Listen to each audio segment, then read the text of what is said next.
Eh bien, nous allons commencer. Je vous souhaite la bienvenue à tous à ce webinaire sur les Gigafactories.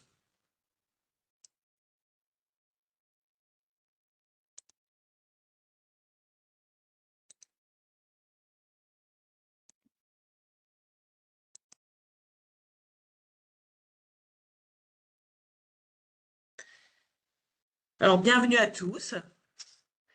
Donc, ce webinaire est dédié aux Gigafactories, donc à ces métiers qui fabriquent les batteries du futur. Je suis Virginie et je suis ravie de vous accueillir à ce rendez-vous que je co-animerai avec Karine, ma collègue. Bonjour à tous et à toutes. Nous avons deux invités aujourd'hui. Nous avons Luna, actuellement en alternance chez AESC France. Bonjour Luna. Bonjour. Nous accueillons aussi Gaëtan, qui est futur conducteur de ligne chez ACC. Bonjour Gaëtan. Bonjour. Alors, avant de rentrer dans le vif du sujet, je vous propose de découvrir avec Karine ce qu'est Proche Orientation. Alors, Proche Orientation, qui est un dispositif qui a été créé par la région il y a seulement quelques années, propose de nombreux dispositifs pour informer les jeunes sur les métiers et les formations en Hauts-de-France. Donc, pour cela, vous avez une équipe de référentes territoriales présente sur chaque département et qui sillonne en fait tous les territoires pour intervenir en salon ou auprès de classes et d'élèves avec des ambassadeurs métiers pour parler des métiers et des formations pour y accéder en Hauts-de-France. Vous avez également un site internet avec des actualités et des contenus sur les métiers et les formations, des contenus notamment à destination des enseignants et des prescripteurs de l'orientation pour parler d'orientation et de certains métiers, secteurs d'activité auprès des élèves et des jeunes plus globalement. Nous éditons également des guides pour aider au choix d'orientation, donc notre guide après la troisième et également notre guide après la troisième SECPA, un dossier sur les études après le bac disponible aussi sur le site. Nous éditons également un carnet d'adresses avec tous les établissements et toutes les formations qui existent en Hauts-de-France. Et nous parlons aussi aujourd'hui de la convention de stage Proche Orientation, qui est un dispositif gratuit à destination des élèves dès 14 ans pour pouvoir effectuer des stages de découverte d'un métier pendant les vacances scolaires surtout. Voilà, on vient en relais de ce que propose l'école. Et donc, c'est la possibilité de découvrir un métier pendant les vacances scolaires. Je vous mets les liens dans le chat. Eh bien, merci Karine. Donc, trouvez tout sur notre site internet Proche Orientation. Mais passons au sujet. Alors, Jacques, j'en profite pour accueillir un nouvel établissement qui vient de nous rejoindre.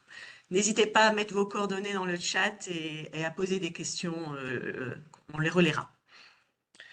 Alors, de quoi parle-t-on aujourd'hui? Des gigafactories. Alors, une gigafactory, c'est une entreprise de très grande taille qui est dédiée à la production de batteries ou de moteurs pour les véhicules électriques. Alors, si nous avons choisi d'en parler aujourd'hui avec vous, c'est parce que c'est une activité en fort développement en Hauts-de-France.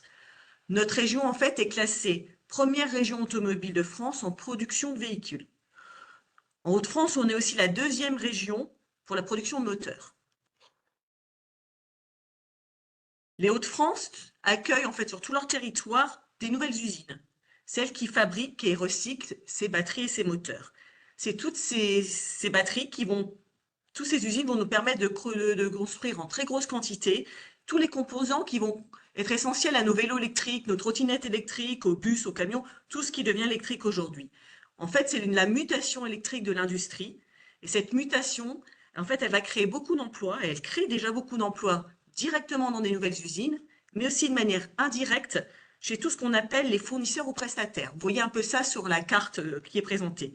Cette carte, c'est en fait la vallée de l'électromobilité ou la vallée de la batterie électrique, ce que devient notre région avec la création de ces grandes entreprises.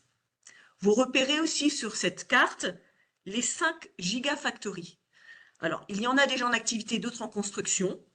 Les deux en activité sont dans le Pas-de-Calais, à Douvrin, on parlait tout à l'heure, qui a déjà ouvert ses portes et qui recrute toujours. Il y a également AESC France, qui est dans le Douaisis, et qui continue d'embaucher pour atteindre en 2025 900 personnes. Et vous, sur le territoire, vous avez encore 3 autres usines en construction, à Dunkerque, le Vercors, également Prologium à Dunkerque. Et dans la Somme, il y a Tiamat, qui était une toute petite entreprise et qui va fabriquer bientôt à grande échelle des batteries à sodium.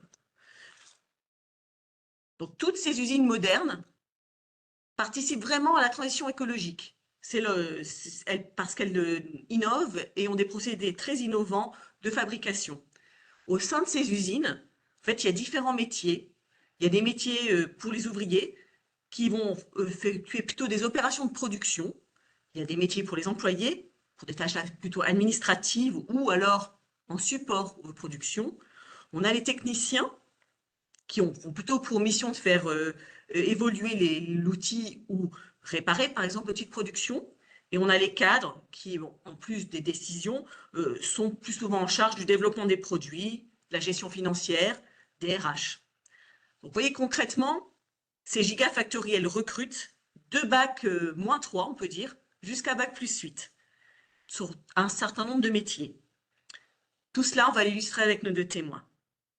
Donc, n'hésitez pas pendant tout le temps des interviews à poser vos questions dans le chat. Nous les relayerons.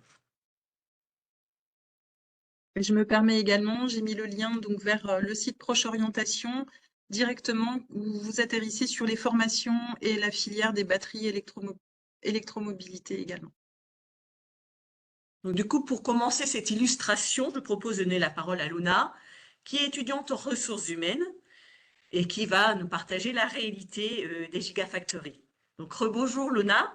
Alors, explique-nous ton parcours et donc ce qui t'amène à ce master RH. Ok, donc bonjour à tous. Donc, je m'appelle Luna Frakoviak, j'ai 24 ans. J'ai pas eu un parcours qui va tout droit comme on pourrait le croire. J'ai fait un bac STL, donc sciences et technologies en laboratoire. Donc c'était plutôt basé scientifique. Ensuite, j'ai voulu m'orienter plus dans les sciences humaines, donc j'ai fait une licence en psychologie. J'ai eu ma licence avec mention assez bien. Et durant ma troisième année de psycho, je me suis rendu compte que bah, la psychologie clinique, la psychologie dans les cabinets, c'était pas trop mon truc. Donc j'ai pris option psychologie du travail et j'ai découvert du coup toutes les dynamiques d'entreprise, les ressources humaines, etc. Et c'est quelque chose qui m'intéressait beaucoup. Du coup, je me suis un peu renseignée bah, avec avec mon master etc. C'est des plateformes un peu compliquées, donc je me suis renseignée comme je pouvais. J'ai trouvé du coup le master en management des ressources humaines donc chez MBA, donc une école à Lille. J'ai fait un stage chez SI Habitat. Pareil, c'est un bailleur social où j'ai fait un stage en RH, donc ça m'a conforté dans l'idée d'aller dans les ressources humaines. Donc j'ai intégré l'école. Donc qui dit école dit alternance. Donc j'ai commencé mes recherches d'alternance en février. Donc dès que j'ai été acceptée dans mon école, c'est franchement dur de trouver une alternance. J'ai galéré. J'ai trouvé mon alternance en octobre, en ayant commencé en février. J'ai eu beaucoup d'entretiens, j'ai eu beaucoup de refus, de mails automatiques, etc. Pour au final trouver donc chez AESC où je vais revenir plus tard sur l'entreprise. Durant mes études, j'ai toujours travaillé. Donc j'ai travaillé chez Amazon, j'ai travaillé chez Toyota en tant qu'agent de production dans la logistique ou pareil sur la chaîne. Donc j'ai pu rencontrer les équipes RH dans le milieu industriel directement durant mes études. Donc c'est ça aussi qui m'a confortée dans l'idée d'aller en ressources humaines. Surtout quand j'étais chez Amazon parce que je travaillais de nuit, donc forcément l'équipe ressources humaines, elle était fort derrière les collaborateurs. Donc c'est ce que j'ai bien aimé du coup. C'est ce que j'ai bien aimé du coup. Excusez-moi 2 minutes.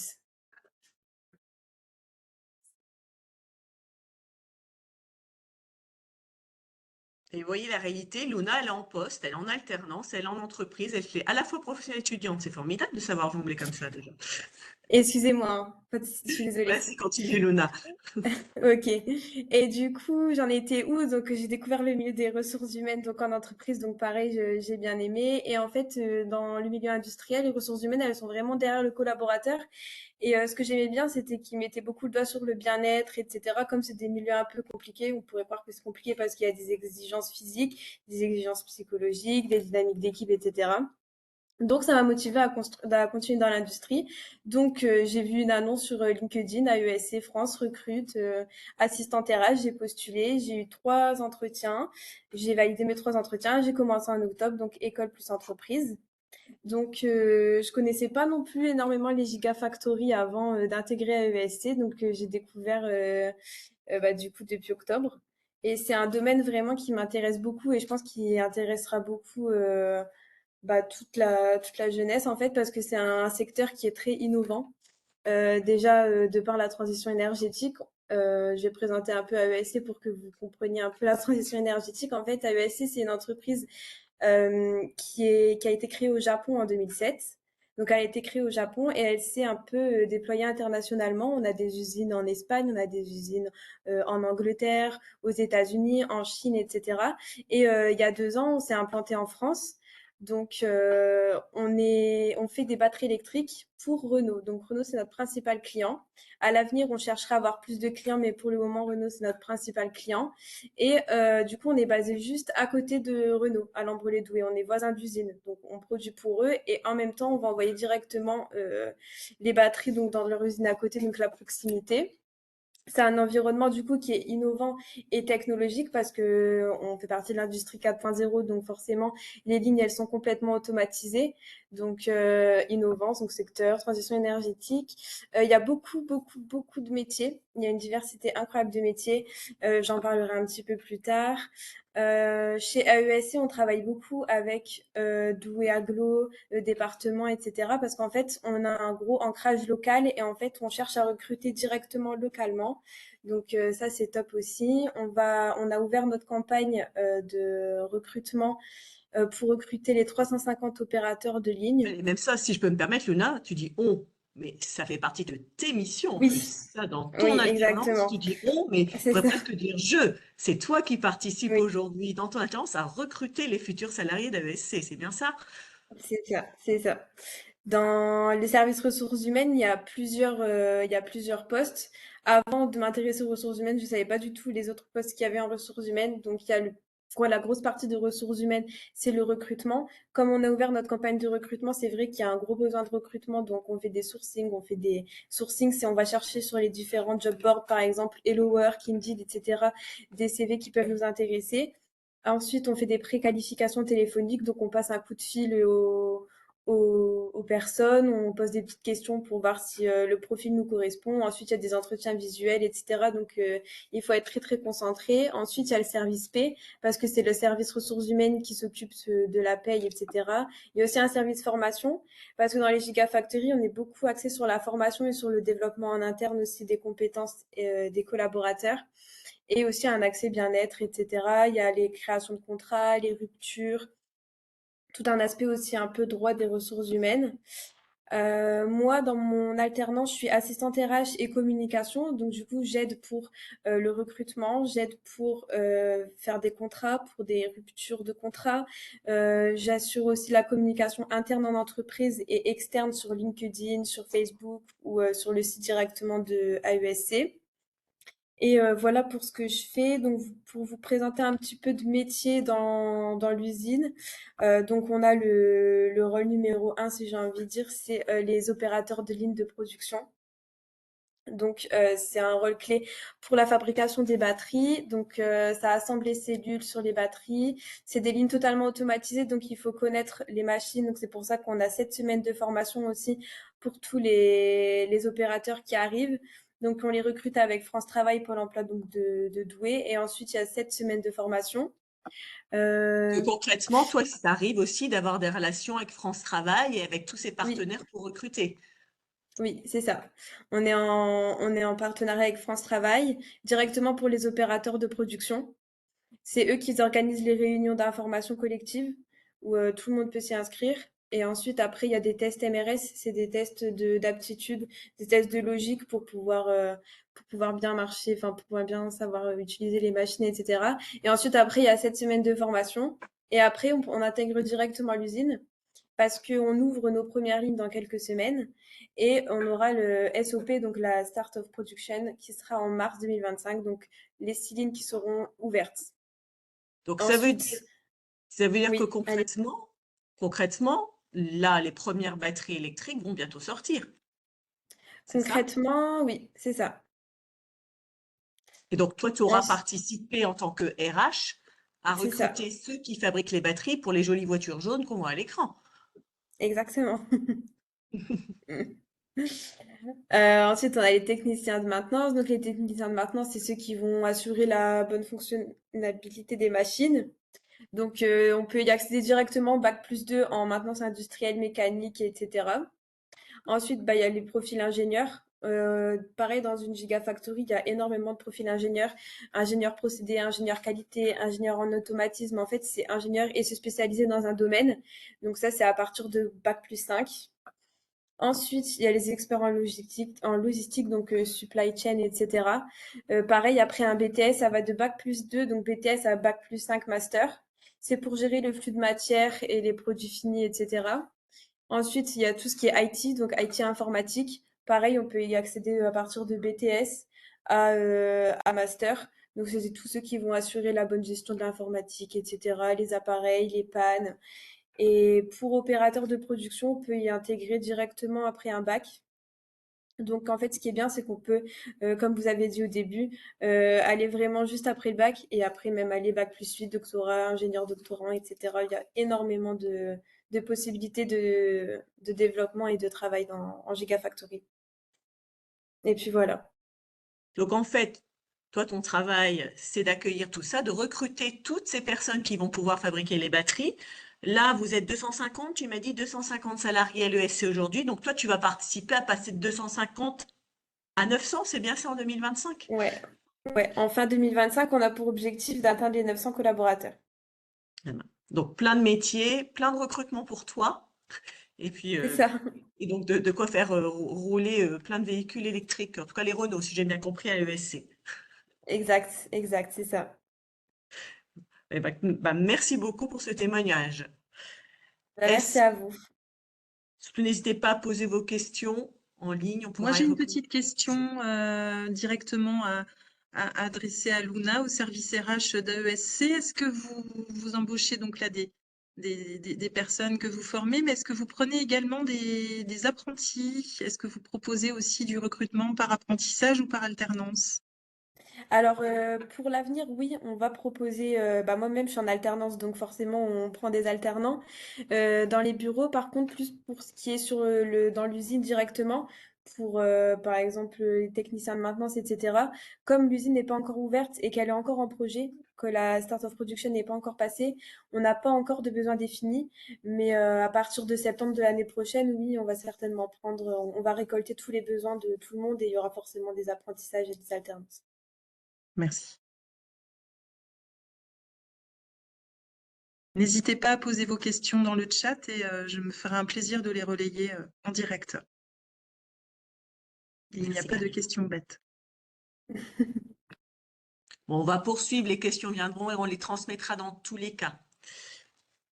Pas de On va souci. poursuivre, alors merci beaucoup Luna, on va poursuivre avec un autre métier dont tu as parlé, Luna, le métier de conducteur de ligne ou pilote de ligne de production, avec le témoignage de Gaëtan. Alors pareil, hein, question posée dans le chat. Donc je te passe la parole, Gaëtan, où on te voit là en vrai et autrement sur ton portrait. Explique-nous, Ouais. tu es en formation conducteur de ligne à l'AFPI, c'est bien ça? Oui, tout à fait. Donc, je m'appelle Gaëtan, j'ai 44 ans. Donc, il y a quelques mois, j'ai décidé de changer de vie professionnelle. Donc, j'avais entendu parler de l'usine ACC parce que c'est une usine qui se situe à proximité de mon domicile. Donc, forcément, c'était intéressant déjà, ne serait-ce que par la proximité. Et puis, par le fait de produire des batteries électriques et de participer à cette évolution technologique-là, ça me semblait intéressant. C'est des métiers neufs. Donc, il y a potentiellement des possibilités d'améliorer son avenir professionnel. Mais Et tu donc, m'avais j'ai dit que pas tu eu. étais sensible au développement durable ou au peu d'émissions Ouais, de tout à fait. carbone Puis c'est dans ces l'écologie. Je usines-là. suis père de famille, donc on pense à nos enfants parce qu'on sait que la situation est compliquée au niveau écologique. Donc, si ça peut permettre d'aider, de mettre une petite pierre à l'édifice en participant à cette transition énergétique pour l'avenir de mes enfants et peut-être un jour de mes petits-enfants, c'était une opportunité intéressante à ce niveau-là. Donc j'étais à une réunion d'information sur Billy-Berclos, donc juste à côté de, enfin, l'usine ACC est située sur Douvrin et Billy-Berclos. Donc dans le Donc Pas-de-Calais. une réunion de recrutement à laquelle j'ai participé. Donc j'ai donné mon CV, j'ai été recontacté. J'ai eu un entretien à l'AFPI pour voir si mes caractéristiques personnelles correspondaient un peu à ce qui est recherché au niveau de la formation, qui a été validé. Ensuite, j'ai eu un entretien chez ACC pour rencontrer donc justement une dame un peu comme Luna, une dame des ressources humaines du service recrutement de chez ACC, et qui a validé mon entrée en formation donc à la fin du mois de juillet, le 22 juillet exactement. Donc bon, les débuts de formation étaient brefs parce que c'était la période de vacances, donc j'ai eu 15 jours, 3 semaines de formation. Après, j'ai eu 2 semaines de vacances et depuis mi-août, là, on n'arrête pas. Donc c'est une formation qui dure un peu plus de 5 mois, avec une période de stage en entreprise de 6 semaines. Donc là, moi, je reviens de stage, je suis revenu de mon stage en entreprise lundi dernier, du coup. Et donc ouais, la formation en soi, elle est vachement intéressante parce que le métier de conducteur d'installation, moi, je ne connaissais pas, je viens pas du tout du milieu de l'industrie. En fait, c'est un métier qui est très complet parce qu'il faut à la fois savoir conduire une machine, donc rentrer les données et lancer une production sur une machine, mais il faut aussi être capable de déceler d'éventuels problèmes qui pourraient arriver à la machine, donc pour pouvoir accompagner justement les techniciens de maintenance et pouvoir leur faire gagner du temps en leur expliquant assez clairement de quel secteur et de sur quel outil de la machine le problème provient. C'est le rôle du conducteur d'installation. Et puis également, on est responsable du suivi qualité parce que enfin, dans ces métiers-là, la qualité est très importante. Il y a des grosses règles à respecter. On sait la dangerosité de la batterie électrique, donc il y a vraiment une grosse demande au niveau qualité et ça fait partie intégrante du métier de conducteur d'installation. C'est pas juste conduire une machine et la lancer, quoi. Il y a vraiment un suivi et c'est une formation assez complète qui est passionnante. Enfin, je suis pas très objectif parce que je suis dedans et je suis très intéressé, mais moi je la trouve passionnante. Et Alors quel type puis, de matière ou de sujet tu abordes pendant pour devenir conducteur de ligne?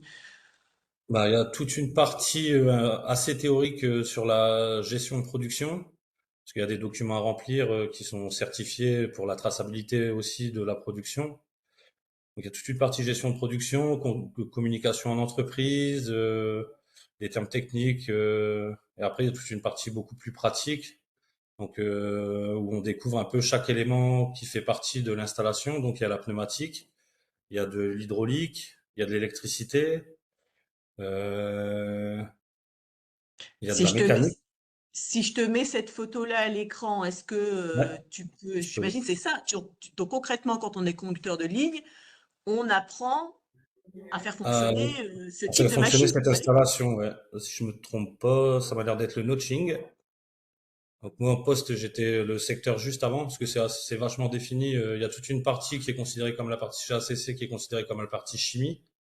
Ensuite, après, ça passe au niveau de cell assembly, donc là où les cellules sont assemblées.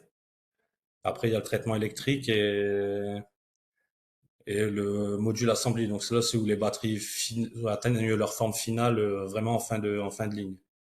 Et donc Et ça, ouais, toute la chaîne de production est comme ça protégée, donc toi-même tu travailles dans ouais, ce type d'environnement. ouais, bah, d'où mon déguisement sur la photo. En fait, c'est des zones sensibles et des produits sensibles. Donc, la combinaison est nécessaire pour deux raisons. Dans un premier temps, pour qu'on entre zéro particule dans les zones, pour ne pas déposer de particules sur le feuillard, enfin sur l'encre qui est déposée sur le feuillard, pour ne pas le détériorer et respecter les critères qualité, mais également pour être protégé de la tête aux pieds parce que c'est des zones sèches où le taux d'humidité est précis et ne doit pas être dépassé. Donc on est couvert vraiment de la tête aux pieds pour qu'il n'y ait aucune vapeur, enfin, vapeur de notre corps qui puisse humidifier la pièce et détériorer les conditions optimales de production. Qu'est-ce que tu conseillerais aux plus jeunes voilà, de prendre ce métier? Parce que tu m'as dit que finalement le titre professionnel, donc les 6 mois de formation que tu es en train de Ouais, terminer là, avec une promesse d'embauche en plus dans l'entreprise, ouais, tout à fait. Moi, j'ai déjà euh, signé, ouais. tu m'as dit qu'en fait aujourd'hui c'était proposé également dans des lycées, hein, les lycées Ouais, en au niveau proximité de, d'ACC ont ces formations-là aussi. ouais, Et au qu'est-ce que niveau tu d'ACC, ils conseillerais ont aux lancé jeunes? en début d'année, donc à la rentrée en septembre. Ils ont lancé deux groupes d'alternants, mais vraiment pour être conducteur d'installation. Donc c'est une alternance sur un an. si je me trompe pas, qui est accessible, faut être majeur. Je crois qu'il faut avoir au moins le niveau bac. Et c'est des petits groupes de 12, 15 élèves, je crois. Donc ils chargent pas trop les classes parce que c'est un métier, il y a quand même pas mal de choses à découvrir. Et ouais, bah après pour les jeunes, moi je leur conseillerais personnellement de passer par l'alternance. Moi, je suis passé par le mode, par la reconversion professionnelle, donc par la formation pour adultes, parce que c'était plus cohérent avec mon parcours. Mais je pense qu'un jeune en sortant du lycée, ça peut être une opportunité intéressante de passer par l'alternance, parce qu'on est directement intégré dans l'entreprise, aux équipes. Bon, il y a des petites différences parce que nous, les équipes, on tourne au 3-8. En étant jeune alternant, enfin, c'est interdit dans l'alternance de travailler de nuit, donc il y a des petits switches au niveau des équipes. Mais je pense que en sortant du lycée, passer par l'alternance, je pense que c'est une bonne opportunité et ça permet de découvrir plus tranquillement que d'être jeté comme ça un peu au sein d'une entreprise, quoi. Quand on a discuté, tu m'as dit aussi que pour toi, c'était des métiers d'avenir et ce qui était Ouais, particulier, ce que tu avais découvert, c'est que toutes les générations sont confondues et que finalement, tu me disais, le plus ancien dans l'entreprise, il a même pas un an d'ancienneté. Donc, c'est ouais, ça c'est qui est ça. formidable quand on arrive Ouais, dans c'est des ça, tout à entreprises fait. jeunes. Bah, nous, on est un peu dans la même au niveau d'ACC, on est un peu dans la même situation qu'AESC. Donc, AESC, on travaille avec Renault. Nous, au niveau d'ACC, on travaille avec le groupe Stellantis. Donc, l'usine a été construite sur l'ancien site de l'AFM à Douvrin, donc, qui était Peugeot. Enfin, maintenant, c'était Stellantis.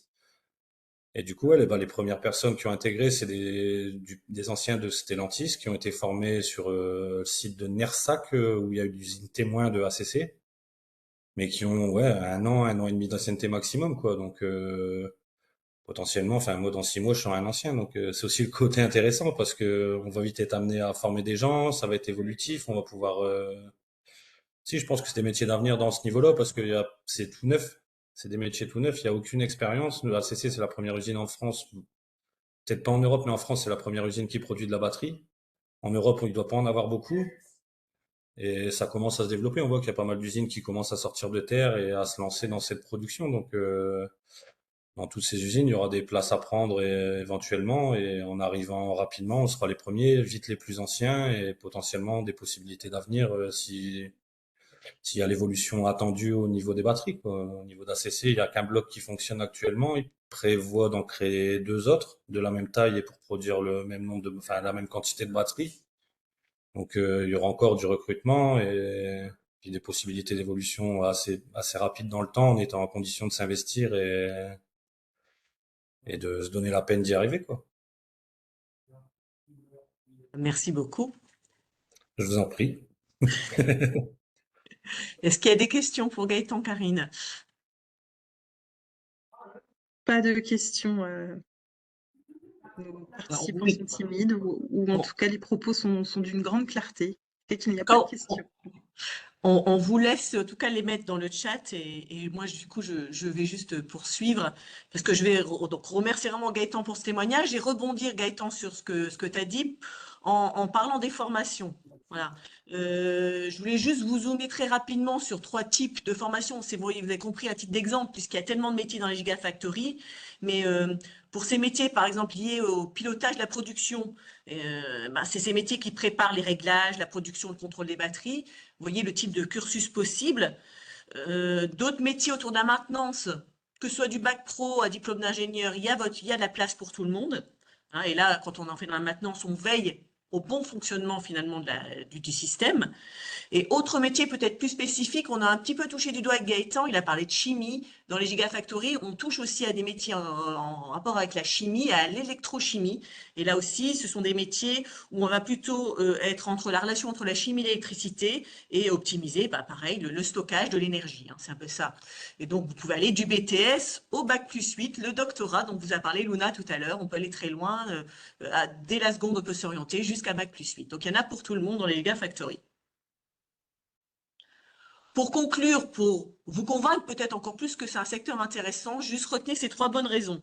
Les 3 bonnes raisons de tester les gigafactories, c'est que cette industrie, elle recrute et elle forme. Vous avez compris, elle vous forme quand vous arrivez, elle vous forme dans vos lycées. C'est un secteur aussi très innovant, donc, et qui bénéficie de gros investissements régionaux, alors la région, mais également d'autres acteurs territoriaux.